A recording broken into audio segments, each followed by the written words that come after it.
ಈ ಬ್ಯಾಂಕ್ ದರೋಡೆ ವಿಚಾರಕ್ಕೆ ಸಂಬಂಧಪಟ್ಟಂತೆ ಗೃಹ ಸಚಿವ ಡಾಕ್ಟರ್ ಜಿ ಪರಮೇಶ್ವರ್ ಅವರು ಪ್ರತಿಕ್ರಿಯೆಯನ್ನು ಕೊಟ್ಟಿದ್ದಾರೆ. ಏನು ಹೇಳಿದ್ದಾರೆ ಅವರು ಡೀಟೇಲ್ಸ್ ಬಂತು ನೋಡ್ತಾ ಹೋಗೋಣ.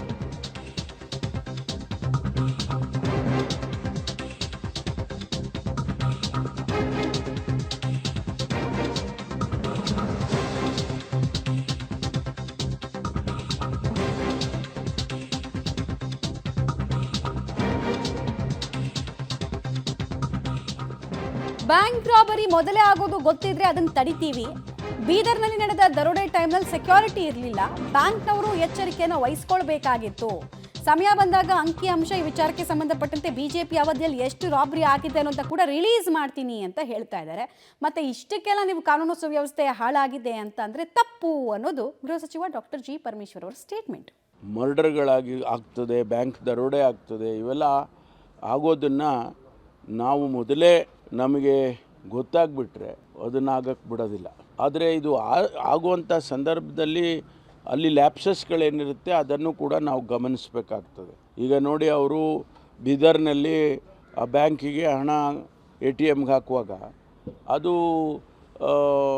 ಅವರು ಆರ್ಮ್ಡ್ ಗಾರ್ಡು ಇರ್ತಾರೆ ಪ್ರತಿ ದಿವಸ.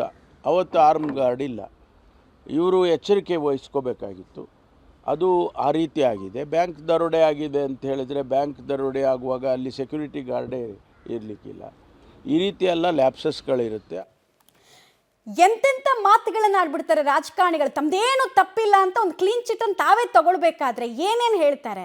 ಬ್ಯಾಂಕ್ ರಾಬರಿ ಮಾಡೋಕೆ ಬರೋರು, ಕಳ್ತನ ಮಾಡೋಕೆ ಬರೋರು ಮುಂಚೆನೇ ಇವ್ರಿಗೆ ಇನ್ವಿಟೇಷನ್ ಕೊಟ್ಟು ಪೇಪರಲ್ಲೆಲ್ಲ ಪ್ರಿಂಟ್ ಮಾಡಿಸಿ ಎಲ್ಲ ಪೇಪರ್ನು ಎಲ್ಲ ಕಡೆ ಹಂಚ್ಬಿಟ್ಟು ಏನು ಬಂದ್ಬಿಟ್ಟು ದರೋಡೆ ಮಾಡೋದಕ್ಕಾಗತ್ತಾ? ಕಾನೂನು ಸುವ್ಯವಸ್ಥೆ ನೆಟ್ಟಿಗಿದ್ರೆ ಇಂಥದ್ದೆಲ್ಲ ಆಗತ್ತಾ?